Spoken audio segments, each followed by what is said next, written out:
যারা ইতিহাস থেকে শিক্ষা নেয়, একদল মানুষ আগে টেন্ডারবাজি করেছে, আমার রাজপথের সিএনজি গুলো দাঁড়িয়ে তার করিয়ে চাঁদাবাজি করেছে, বাসস্ট্যান্ড দখল দিয়েছে। আবার যদি নতুন শক্তি ওই টেন্ডারবাজি, মামলাবাজি আর চাঁদাবাজি শুরু করে, তাদের পরিণত ওদের মতোই হবে, ঠিক কিনা বলো? সুতরাং আমরা যারা আছি, আমরা দিনের তন্ত্র প্রহরী, আমরা নিজেদেরকে বিলীন করে দিয়ে দিতে চাই আল্লাহর জমিনে, আল্লাহর দ্বীন কায়েমের জন্য, ঠিক কিনা বলো? সবাই মিলে আমরা প্রস্তুত আছি সেই লড়াইয়ের জন্যে। আমরা বলেছিলাম ৫৩ বছর ধরে আমরা ক্ষমতার পালাবদল দেখেছি, এদল এসেছে, ওদল এসেছে, মানুষকে কত আশা দিয়েছে, আশাহত করেছে, সব দলের দেখা শেষ। আবার আলেম ওলামার বাংলাদেশ, ঠিক কিনা বলে? আমরা প্রমাণ করে দেব, আমরা টেন্ডারবাজি না, চাঁদাবাজি না, ফাইল আটকাইয়া ঘুষ না, নির্যাতিত মানুষের পাশে দাঁড়ানো, তাদের কারো নিঃস্ব করা, এটা আমাদের কাজ নয়। আল্লাহ যেন তৌফিক দান করে, সবাই বলি আমিন, জুড়ে পড়ো আমিন। বন্ধুগণ, ৩৩ বছর মুশতাক ফয়েজি ওয়াজ করে এই বাংলার আনাচে কানাচে, ৩৩ বছর ওয়াজ করেছি আমি বাংলাদেশে। এই এলাকায় আমার ওয়াজ হয়েছে সবচেয়ে কম, অথচ এই এলাকায় ওয়াজ হওয়া দরকার ছিল সবচেয়ে বেশি। কোম্পানিগঞ্জ, তারপরে কি বলে নোয়াখালী, লক্ষ্মীপুর, ফেনী, এই এলাকাগুলোতে আমার ওয়াজ খুব কম হয়েছে, কারণ আমার জন্য এটা মনে হয়েছে যেন দূরের রাস্তা। আসলে এখন রাস্তাঘাট ভালো হয়েছে, অনেক ফোর লেন হয়েছে, ইচ্ছে করলেই আসা যায়, কিন্তু যখনই আসতে পারবো দাওয়াত নেওয়া দরকার, তখন আমি মুশতাক ফয়েজির আগেই শিডিউলগুলো দেওয়া হয়ে গেছে। ইনশাআল্লাহ দেখা হবে আবার ময়দানে, কথা হবে আবার মাহফিলে।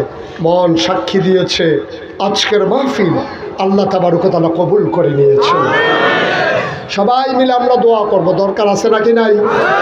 দোয়ার আগে আমার একটা কথা আছে, আপনারা দেখেছেন সোশ্যাল মিডিয়ার সুবাদে আমি মুশতাক ফয়েজি, আমার নামের সাথে দুইটা শব্দ লেখা আছে, পীর সাহেব। মুশতাক ফয়েজি পীর সাহেব। আমি কিন্তু পীর সাহেব হতে চাই নাই, খুব খেয়াল করে শুনেন, আমি পীর সাহেব হতে চাই নাই। আমার আব্বা ইন্তেকাল করেছেন দাদার আগে, দাদা ছিলেন ফুরফুরা সিলসিলার একজন পীর সাহেব। উনি আমাকে জড়িয়ে ধরে বললেন, তোমার আব্বা নাই, তোমাকে দায়িত্ব নিতে হবে। আমি বললাম আমি পীর হতে চাই না। কয় কেন চাও না? আমি বললাম বাংলাদেশে পীর সাহেব দেখতে দেখতে আমি অতিষ্ঠ, কোনো কাজ নাই, বৈশা বৈশা খাবে, ভগিন্নি বেডি টাকা দেবে, রিক্সাওয়ালা টাকা দেবে, সেই টাকা সুস্থ সবল একটা মানুষ খাবে, এই পিড়ালি আমার দরকার নাই। আমি মেহনত করে খাওয়ার মানুষ, আমি কষ্ট করে খাওয়ার মানুষ। আমি বললাম আমাকে যদি পীর সাহেব বানাতে হয় তাহলে আপনি আমাকে জায়গা জমি দেওয়া লাগবে। উনি মাত্র 9 শতক জায়গা দিলেন। আমি দায়িত্ব পাওয়ার পরে জমিন কিনা শুরু করলাম। আমি জমিন কিনলাম 1800 শতক। আপনাদের এলাকা থেকে যে আমাকে দাওয়াত দিতে গিয়েছেন উনি দেখে এসেছেন আমার কমপ্লেক্স 18 একর জায়গার উপরে, 1800 শতক জমিনের উপরে আমার কমপ্লেক্স। আমার এখানে 10টা প্রতিষ্ঠান, জেকির আসকারের জন্য একটা খানকা আছে, একটা দাখিল মাদ্রাসা, একটা নুরানি মাদ্রাসা, একটা হাফিজিয়া মাদ্রাসা, একটা ধাতব্য চিকিৎসালয়, একটা গণপাঠাগার, একটা গবেষণাগার, একটা ইয়াতিমখানা, একটা ছাত্রাবাস, একটা মসজিদ। মারহাবা বলবেন না? আমার 10টা প্রতিষ্ঠান। আমার মসজিদটা ছিল টিনের ঘর, লোকজন জায়গা হয় না, আমি জমা পড়াই সেখানে। আমি চিন্তা করলাম একটা মসজিদ করব, দৃষ্টিনন্দন, স্থাপত্য শৈলী মণ্ডিত, মুসলিম বিশ্বের এক অনন্য নিদর্শন। আমার দরবারের 10 জন ইঞ্জিনিয়ার দিয়ে আমি একটা টিম করে দিলাম। ওদেরকে বললাম একটা মসজিদের একটা স্ট্রাকচারাল একটা ডিজাইনদার করা। ওরা আমাকে নিয়ে আসলো, আমি দেখলাম বিরাট বড় মসজিদ। আমি বললাম এটা কি? ওই যে হুজুর এই যে মসজিদ বলছিলেন, মসজিদ। তাই বললাম এটা কত বড়? তো হুজুর কত বড় বলতে পারবো না, এটার ভিতরে নামাজ পড়তে পারবে একসাথে 6000 লোক। কয় হাজার লোক? নিচতলায় হাসপাতাল, দোতলায় 3 তলায় মসজিদ, সেখানে কনফারেন্স হবে, সেমিনার হবে, কর্মী সভা হবে, বিশাল করে 3 তলাটা করব, দোতলায় মসজিদ, নিচতলায় আপনার একটা হাসপাতাল, ধাতব্য চিকিৎসালয়। আমি জিজ্ঞেস করলাম এটা বানাতে কত লাগবে? বলে যে 15 কোটি টাকা। আমি ভয় পেয়ে গেলাম, এত টাকা পাবো কই? তখন আমি একটা নিয়ত করলাম, আমি মুশতাক ফয়েজি 1 বছর মাহফিল করে যত টাকা হাদিয়া পাই, পুরো 1 বছরের হাদিয়া আমার মসজিদ আমি দান করে দেবো ইনশাআল্লাহ। আমি 1 বছরে 25 লক্ষ টাকা জমাইছি। 25 লক্ষ দিয়ে কাজ শুরু করেছি। জুন মাসের 1 তারিখে আমার মসজিদের একতলার ছাদের ঢালাই হয়েছে। গত পরশুদিন আমি দরবার থেকে বের হওয়ার সময় দেখলাম যে আমার এই পর্যন্ত খরচ হয়েছে 4 কোটি 8 লক্ষ টাকা। মারহাবা বলবেন না? একতলা ছাদের দিনে ইঞ্জিনিয়ার আমাকে ডেকে নিয়ে বলে যে হুজুর, ওই যে 15 কোটি কইছিলাম হইব না। আমি কত হুজুর 30 কোটি লাগবো মনে হয়। আমি বেটা ফোন রে সহ্য করতাম পারি না, তুই এসো 30 কোটি টাকা লইয়া। কাজ চলতেছে, দোতলার কাজ চলতেছে। আল্লাহর খাস মেহরবানি, আপনাদের কাছে আমি দোয়া চাই। আমার এই মসজিদটা আমার স্বপ্ন। আমি আগে মসজিদের ভিটে দাঁড়িয়ে কাঁদতাম, এখন ছাদে দাঁড়িয়ে আল্লাহর সাথে কথা বলি, মাওলা তোমার ঘর মসজিদ।